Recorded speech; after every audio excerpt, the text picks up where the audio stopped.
हिंगोलीच्या कडोळी ते माझोड रस्त्याचं काम निकृष्ट दर्जाचं झालेलं आहे। रस्ता चक्क हाताने उखडत असल्याचा प्रकार ग्रामस्थांनी उघडकीस आणलाय। त्यामुळे डांबरीकरण निकृष्ट दर्जाचं सुरू असल्याचा आरोप करण्यात आलाय। रस्ता डांबरीकरण केल्यासारखा काळा दिसावा यासाठी ऑइलचा जास्त मारा करण्यात आलेला आहे। त्यामुळे रस्त्याचं काम चांगल्या प्रकारे करावं अशी मागणी ग्रामस्थांनी केली आहे। डांबरचं प्रमाण सुद्धा कमी आहे आणि बीबीएम सुद्धा चांगल्या प्रकारे केलेलं नाही। त्याच्यामुळे रस्ता होण्याच्या अगोदरच पाठीमागचा रस्ता उकरत आहे आणि तो हातानेच उकरत आहे। अशा प्रकारचं निकृष्ट दर्जाचं जर काम होत असेल तर हा रस्ता करून काय फायद्याचा आहे।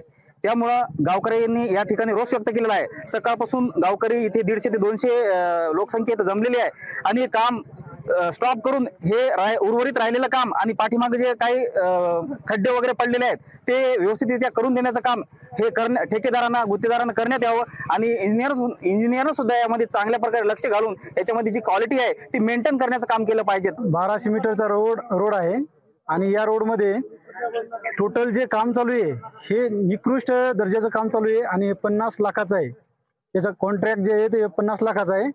पण या रोडनं टोटल जे काम चालू आहे निकृष्ट दर्जात चालू आहे आणि याच्या अगोदर सुद्धा रोड बरेच वेळेस हे काम असंच रखडण्यात आलं पण एकही वेळेस असं व्यवस्थित काम झालेलं नाही। आता या टाइमला पण होत आहे पण असंच निकृष्ट दर्जाचं तर ते चांगलं करण्यात यावं ही आमची गावकऱ्यांची सर्वांची अपेक्षा आहे। लोकशाही मराठी ऐका, पहा, जागरूक रहा।